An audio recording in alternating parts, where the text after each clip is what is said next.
गांव में बैरिकेड लगेंगे, ये आज एक सैनिक का वादा है।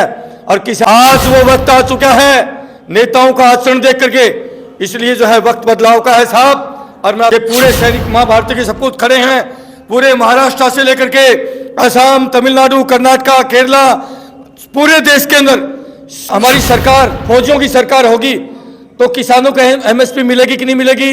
हमारे जवानों की भी एमएसपी है, मिलिट्री स्पेशल पे वो मिलेगी कि नहीं मिलेगी? इक्वल। हाँ, तो फिर पहुंचोगे कैसे जब बैरिकेड लगा दिए, कीले लगा दी, वहां पर दीवारें खड़ी कर दी, फिर पहुंचोगे कैसे? चुनाव में गांव में बैरिकेड हम लगा देंगे। आज जब हम आ रहे हमारे किसान आवाज लेकर के उन्होंने बैरिकेड्स लगा दी दिल्ली में, तो कल जब चुनाव आएगा तो हम गांव में बैरिकेड हमारे किसान लगाएंगे, हम लगाएंगे। बेटा आ जाओ, तुम ना हमारे लिए वहां लगा, हम तुम्हारे लिए यहां लगाते हैं। बदला तो लेना पड़ेगा, ठीक है ना? तो ऐसी बात नहीं है। आज उनका समय है, कल हमारा समय होगा। एक महीने बाद हमारा समय। गांव में बैरिकेड लगेंगे, ये आज एक सैनिक का वादा है और किसान का बेटा हूं। आने वाले चुनाव में बीजेपी का किसी भी नेता के लिए बैरिकेड्स होंगे, जूते की माला लेके तैयार खड़े होंगे किसान। पूरा देश खड़ा हो चुका है दिनेश जी, पूरा देश के अंदर एक ज्वाला धधक रही है। आने वाले वक्त में जैसे पिक्चरों में सीन होता है ना कि नेता धोती उठा के आगे आगे होता है और जनता जूता चप्पल लेके पीछे पीछे होती है।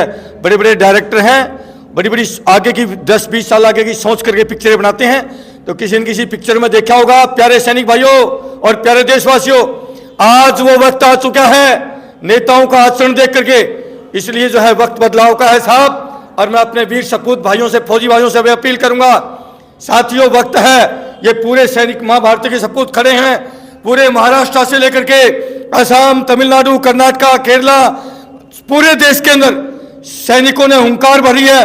भारतीय जवान किसान पार्टी, आप 15 दिन बाद देखना साहब, 543 उम्मीदवार। और रही बात पैसे की, सिर्फ 1 लाख रुपए अपील करते हैं फौजी भाइयों से या जो किसान भाइयों से, 1 लाख रुपए आप रखिए, बाकी पूरा देश आपके लिए तैयार खड़ा है। पार्टी आपको फंड देगी, कोई टेंशन नहीं लेना। पैसा उमड़ पड़ेगा, पैसा कम नहीं होगा, पूरा देश तैयार है साहब, क्योंकि हम देख चुके हैं देश की भावना। अब वक्त आ चुका है बदलाव का, बहुत भयंकर बदलाव आएगा 2024 में। हमारे एक साथी वीरेंद्र भट्ट जी पूर्व सैनिक हैं और वो एक ज्योतिषी भी हैं, उनकी हर पोस्ट में लिखा होता है कि 2024 में एक चमत्कारिक परिणाम आएगा चुनाव का, और 2029 में पूर्ण बहुमत से वेटरन यानी कि एक फौजी पीएम होगा, पूर्व से फौजी। हमारी देश की सीमाओं के जो रखवाले हैं, हमारे छोटे बेटे हैं, हमारे भाई हैं, हम उनसे भी अपील करते हैं। यदि एक छोटी सी बात कहता हूं, अगर हमारी सरकार फौजियों की सरकार होगी तो किसानों को एमएसपी मिलेगी कि नहीं मिलेगी? हमारे जवानों की भी एमएसपी है, मिलिट्री स्पेशल पे वो मिलेगी कि नहीं मिलेगी? इक्वल। कल एक हम गए थे, कर्नल साहब थे, कहते हैं कि ऑफिसर विरोध में नहीं है, ऑफिसर भी जो सच्चे ऑफिसर हैं, रॉयल ऑफिसर हैं, वो भी पक्ष में हैं। वो भी कहते हैं कि असलियत में तो हमारे जवान ड्यूटी करते हैं। मैं तो सैल्यूट करता हूं उस कर्नल साहब को, जिस कर्नल साहब ने ये बात कही, और वो आपके चैनल पर भी आगे कहना चाहता है कि एमएसपी बराबर होनी चाहिए। ये फक्र की बात नहीं है क्या? तो ऐसे अधिकारी को हम कैसे खराब बता सकते हैं? ऐसे अधिकारी हैं जो कहते हैं कि खुद एमएसपी हमारी बराबर होनी चाहिए। मिलिट्री स्पेशल पे एक जवान ड्यूटी जो सीमा पर खड़ा होकर देता है, उतना एक अधिकारी भी नहीं देता, इसलिए उसका हक ज्यादा बनता है। बात तो मोदी जी ने भी कही थी कि एमएसपी हम देंगे किसानों को, एमएसपी की बात तो मोदी जी ने भी कही। भैया वो तो उनकी कथनी और करनी एक समान है नहीं, वो तो कहते कुछ है करते कुछ है, वो तो झूठ का पुलंदा है, वो है दिमाग से शातिर। और उन्होंने कर लिए पीएचडी, जनता को मूर्ख कैसे बनाया जाता है, कौन सी नवल दबाने से जनता मूर्ख बनेगी, उनका तो पेशा है बेटा। नेताओं का पेशा है कि जनता को मूर्ख बनाना, चुनाव के समय जुमले छोड़ देना और जनता को भ्रमित कर देना, मूर्ख बना देना। इसलिए मैं सभी से अपील करता हूं कि साथियों वक्त है बदलाव का, और ये मां भारती पुकार रही है, ये मां भारती लहूलुहान है इस देश की एकता अखंडता के लिए। देश की एकता अखंडता के लिए नेशनल वार मेमोरियल पर जाके देखिए, एक दिन के अंदर हमारे उन बीच के सैनिकों ने जो शहादतें दी है देश की एकता अखंडता के लिए, आप उनके नाम काउंट नहीं कर सकते, इतनी तादाद में हमने शहादतें दी हैं। लेकिन आज देश को कबीलों में बांट दिया, देश के अंदर नफरतों की आग लगा दी, हिंदू मुसलमान जाति पाति। इसलिए साथियों, इस देश को बचाने की जिम्मेवारी हमारी है और इस देश को हम टूटने नहीं देंगे। हिंदू मुसलमान सिख ईसाई अगर सैनिक होकर के भी अगर कोई ऐसी संकीर्ण मानसिकता रखता है तो मैं उसको कहता हूं वो सैनिक नहीं हो सकता। ये सिर्फ जो है एक ऐसा माहौल क्रिएट किया गया है कि हम इन नेताओं के हिंदू मुसलमान उससे हमें ऊपर उठना है। हम फौजी हैं, हमने देश के लिए जिए हैं, देश के लिए मरे हैं। अच्छा अंकुश जी, आपको ऐसा क्यों लगता है कि जो हमारे मोदी जी हैं वो शहीदों का सम्मान नहीं करते हैं? शहीदों का सम्मान होता, सैनिकों का सम्मान होता, अपने परिवार सबको मानते तो कथनी में और करने में बदल नहीं करते।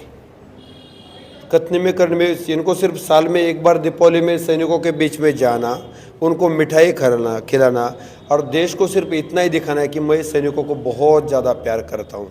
अरे प्यार करता हूँ तो 300 आज 1 साल हो गया जंतर मंतर पे आपके परिवार के आदमी बैठे हुए हैं, तो क्या उनको क्यों नहीं न्याय दिया? फिर आपने तो देना चाहिए था ना। फिर जनरल वीके सिंह साहब को डिफेंस मिनिस्टर करना चाहिए थे। अभी डिफेंस मिनिस्टर जय और उनका और हमारा कोई ताल्लुक ही नहीं है। डिफेंस मिनिस्टर जिसने 140 करोड़ जनता की रक्षा की है उसको देना चाहिए था, तो आपने उसको 70वें नंबर पे दे दिया और जिसकी लायकी नहीं उसको 5 नंबर का 6 नंबर का मंत्रालय दे दिया, मानव संसाधन मंत्रालय। राजनाथ जी रक्षा मंत्री हैं, मतलब आप संतुष्ट नहीं हो? हमें संतुष्टि से नहीं, ये अगर हमें करते तो देखो कितना मजबूत बना दिया है सेना को राजनाथ जी। सुनो, जो जिसमें मास्टर है उसी को देना चाहिए। राजनाथ सिंह साहब को क्या पता है डिफेंस का? डर पता है क्या? क्या पता है डिफेंस का? उनको पता है आरएल कैसे चलाते हैं, उनको पता है T-55 टैंक क्या है, उनको पता है कि अग्नि मिसाइल क्या होता है। क्या उन्होंने कहीं प्रशिक्षण जाके कर लिया क्या? डिफेंस को जिसकी जानकारी है, जिसकी देश को पूरेपूर जानकारी है, उनको डिफेंस मिनिस्टर रखना चाहिए था। तो हमारे वीके सिंह साहब को करने चाहिए था डिफेंस मिनिस्टर। तो हमने 1 to 1 उनसे बात करके हमारे पूरी समस्या हम खत्म कर लेते। तो इनको सैनिकों से कोई प्यार बेर कुछ नहीं है, कोई परिवार में नहीं है अपनी रोटी सेक ले।